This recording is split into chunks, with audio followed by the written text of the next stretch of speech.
Hi, எப்படி இருக்கீங்க? இன்றைக்கி எஸ்ஆர்எம் கிச்சனில் ஒரு வித்தியாசமாக ஒரு ஹேர் டை பண்ண போகிறோம். இது ரொம்ப எஃபெக்டிவாக இருக்கும். கண்டிப்பாக நீங்கள் ட்ரை பண்ணி பாருங்கள். நரமுடியெலாம் நல்ல கருப்பாக இருக்கும், பார்க்கவே ரொம்ப அழகாக இருக்கும். கெமிக்கல் ஹேர் டைலாம் யூஸ் பண்ணால் நிறைய சைடு எஃபெக்ட்ஸ்லாம் இருக்குது. ஆனால் இந்த ஹேர் டை யூஸ் பண்ணும்போது எந்த சைடு எஃபெக்ட்ஸுமே கிடையவே கிடையாது. தைரியமாக போடலாம். இது இளநரை முதுநரை யாருக்குனாலும் போடலாம், எத்தனை வயசில் இருந்தாலும் போடலாம். இந்த ஹேரை நம்ம எப்படி ரெடி பண்ணுறோம் அப்படின்றத வாங்க வீடியோக்குள்ளே போய் பார்க்கலாம். இப்போ நம்ம இதுக்கு எடுத்துருக்கிறது என்ன அப்படின்னா, நாகப்பழத்தோட கொட்டை. நாகப்பழம் இப்போ சீசன். நாகப்பழத்தை சாப்பிட்டுட்டு இந்த கொட்டைலாம் இருக்கும்ல, அதை நல்லா கழுவிடணும். நல்லா கழுவிட்டு காய வச்சுக்கலாம். இதை அப்படியே யூஸ் பண்ணால் ஸ்டோர் பண்ணி வைக்க முடியாது. அதனால் நான் இப்போ என்ன பண்ண போகிறேன்னா, அந்த காய வச்ச கொட்டைகளை வறுத்துற போகிறேன். அப்படி பச்சையாகவே தட்டியும் போடலாம். அப்படி போடும்போது அப்பத்துக்கு மட்டும்தான் யூஸ் பண்ணிக்க முடியும். இந்த மாதிரி வறுத்து இதை பவுட்ரு பண்ணி எடுத்து வச்சுக்கிட்டோம் அப்படின்னா, நம்ம எப்போ ஹேர் டை ரெடி பண்ணாலும் கொஞ்சம் எடுத்து போட்டுக்கலாம். அதனால தான் இதை நான் ஒரு அயன் கடாயில் வறுக்கிறேன். இது கொஞ்சம் நல்லா வறுபடட்டும், பொறுமையாக வறுத்துடலாம். இப்படி வறுபடும்போது நம்மளுக்கு பவுட்ரு பண்ணி வைக்க வசதியாக இருக்கும். அதுக்கு அந்த ஒரே ரீசன் தான். இல்லைன்னா இதை அப்படியே பச்சையாக தட்டிட்டு கூட போடலாம். இதை நம்ம இன்னும் ஈஸியாக வறுக்கணும் அப்படின்னா, இதை தட்டிட்டு கொஞ்சம் வறுத்தோன்னா சீக்கிரமாக வறுபட்டுரும். இது முழுசாக இருக்கிறதுனால கொஞ்சம் டைம் எடுக்கும். ஆனால் ஒன்ஸ் நம்ம பவுட்ரு பண்ணி வச்சுக்கிட்டோம், ஸ்டோர் பண்ணி வச்சுக்கிட்டோன்னா எப்போ வேணாலும் ஹேர் டை மிக்ஸ் பண்ணி ரெடி பண்ணிக்கலாம். இப்போ நல்லா வறுத்துட்ருக்கேன். இது பார்க்குறதுக்கு வேர்க்கடலை வறுக்கிற மாதிரி இருக்குது. இதோட ஃப்ளேவர் என்ன தான் வறுத்தா கூட அந்த நாகப்பழத்தோட ஃப்ளேவர் அப்படியே நல்லா இருக்குது. சிலர் இந்த கொட்டையை அப்படியே நல்லா மேலே இருக்கிறத மட்டும் எடுத்துகிட்டு உள்ளே இருக்க அந்த பச்சை கலரில் இருக்கிறத மட்டும் போடுவாங்க.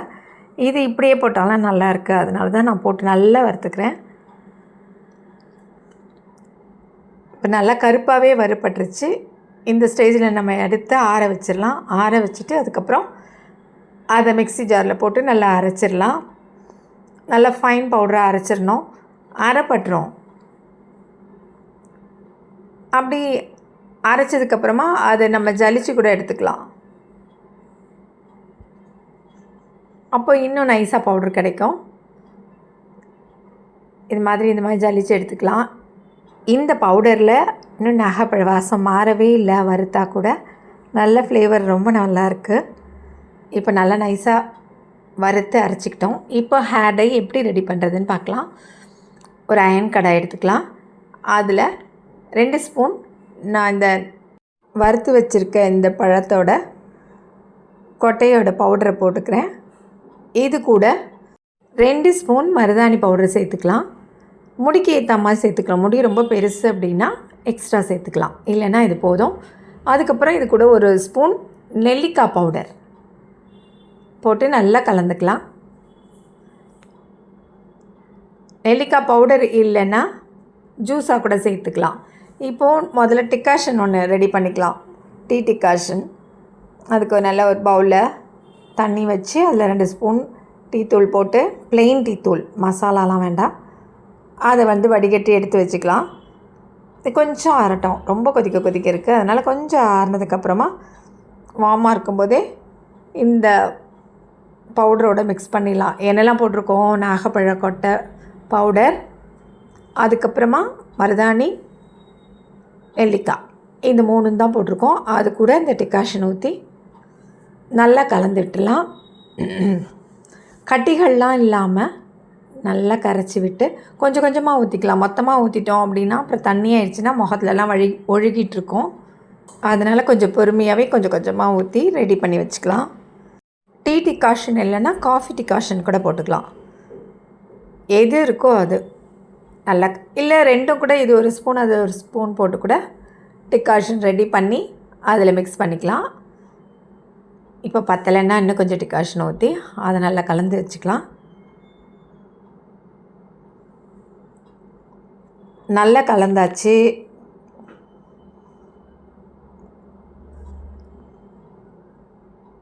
இப்போ இது கூட எலுமிச்சம்பழம், லெமன் வந்து ஒரு ஒரு ஆஃப் பிழிஞ்சிக்கலாம். நல்லா பிழிஞ்சு அதையும் நல்லா கலந்து விட்டுடலாம். இது வந்து அயன் கடாயில் செய்கிறது தான் நல்லது. இரும்பு கடாயில் இருக்கும்போது அயன் கண்டென்ட்டை எடுத்துகிட்டு இன்னும் கொஞ்சம் நல்ல கலர் கொடுக்கும்.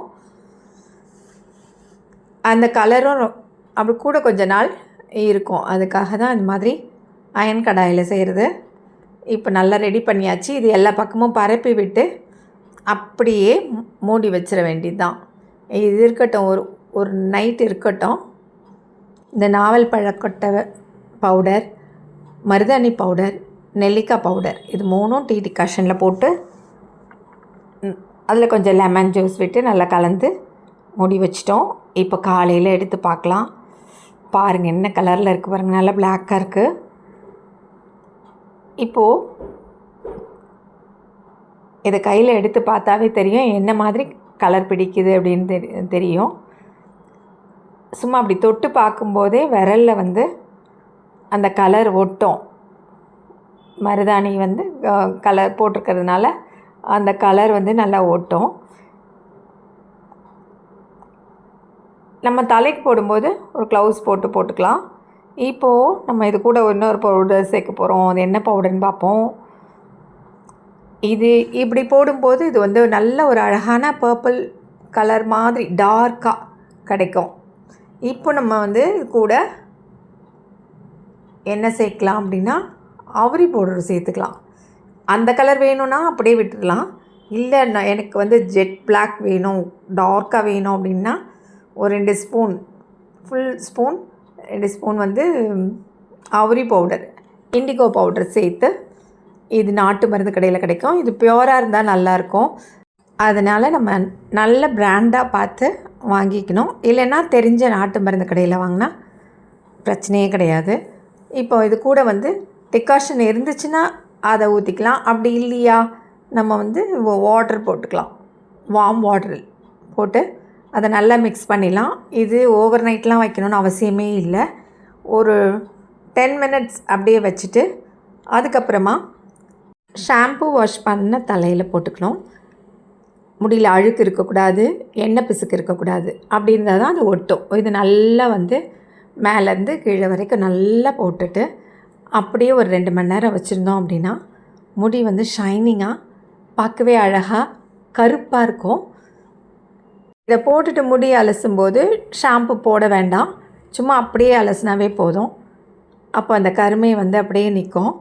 இந்த மாதிரி சாப்பிட்டுட்டு தூக்கி போடுற நாவப்பழ கொட்டையில் ஒரு ஹேர் டை ரெடி பண்ணி போட்டு பாருங்கள், எப்படி இருக்குன்னு சொல்லுங்கள். பிடிச்சிருந்தா லைக் பண்ணி ஷேர் பண்ணுங்கள். இன்னும் எஸ்ஆர்எம்மா கிச்சனை சப்ஸ்கிரைப் பண்ணாதவங்க சப்ஸ்கிரைப் பண்ணுங்கள். மீண்டும் சந்திப்போம். நன்றி, வணக்கம்.